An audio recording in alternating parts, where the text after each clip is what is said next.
S, வீடு, schools, hotels, store room இங்கெல்லாம் partition wall கட்டணும்னாலும் இப்போ பில்டிங் போனஸோட first choice Renocon Rapid Wall Panels.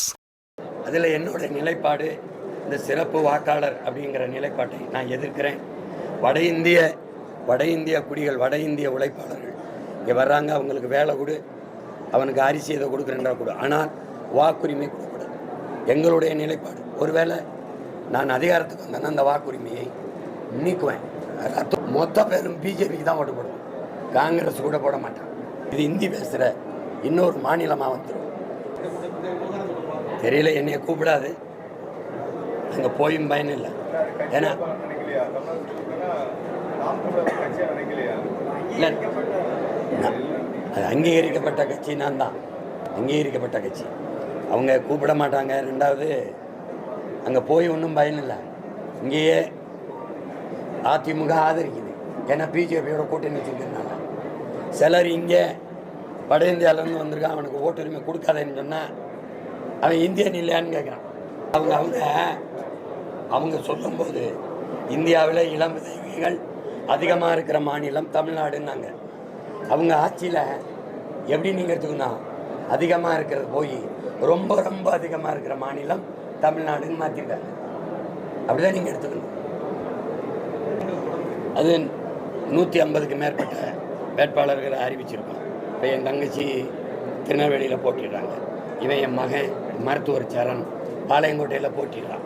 அதாவது ஒன்று அப்படியே அறிவிச்சுக்கிட்டே வர்றேன். February 7ஆம் தேதி மாநாடு,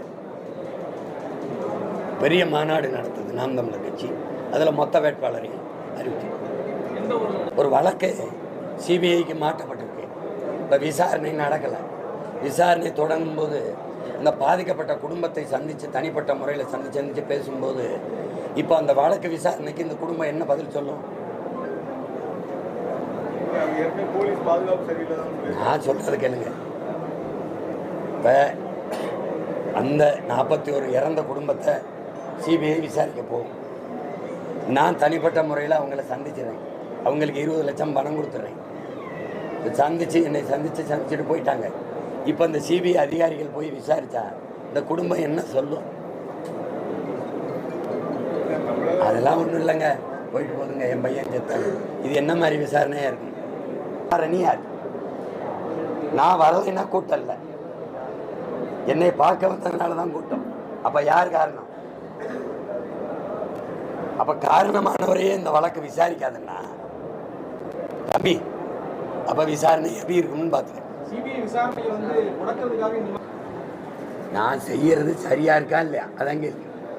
தண்ணீருக்கு மாநாடு போடுறேன், தண்ணீர் பேசுவோம் உங்க கூட. 15ஆம் தேதி நான் தண்ணீராக இருந்து பேசுவேன். நான் என்ன சொல்கிறேன், நடிகனை நேசிக்கிறவன் என் ஆள் இல்லை, அங்கிட்டு போ. நாட்டை நேசிக்கிறான்ல அவன் என் ஆள், இங்கிட்டு வா.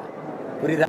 வாவு சிதம்பரனாருங்கிற என் பாட்டேன், பாரதியார் பாட்டேன், தேவனை பாவானர் என் தாத்தேன். இப்படி பெரிய பெரிய மேதைகள் பிறந்த நிலத்தில் ஒரு திரைக்கவர்ச்சியில் ஓடுறது ஒரு அசிங்கம்தான், ஒரு அவமானம்தான். ஆனால் அதை என்ன பண்ணுறது? கொஞ்சம் கொஞ்சமாக மாற்றணும். பேசிட்டுருக்காங்க அந்த மாவட்ட செயலாளர் புசியானந்த், 2 பேருக்கு தான் எஃப்ஐஆரில் சேர்க்கப்பட்டிருக்காங்க. ஆனால் வருகை, யாரோட வருகையால் அங்கே கூட்டம் கூட்டப்பட்டதுங்கிறதான் கேள்வி. அவர் ஏன் அந்த எஃப்ஐஆரில் இல்லை?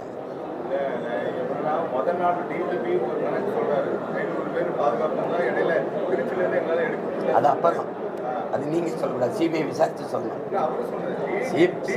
சிபிஐ விசாரித்து சொல்லணும், நீங்கள் சொல்லக்கூடாது. சிபிஐ விசாரிக்கிறதில்ல, விசாரித்து சொல்லணும். இப்போ புஷியானந்து முன்பிணை கேட்குறாரு, எஃப்ஐஆர் போட்டவுடனே முன்பிணை கேட்குறாரு, ஆன்டிசிபேட்டட் கேட்குறாரு. சிபிஐக்கு வழக்கு மாறினவுடனே அந்த முன்பிணை வேணாம்னு வெளியில் வந்துட்டார். அப்போ சிபிஐ விசாரிச்சு தான் பாதுகாக்கலாம்.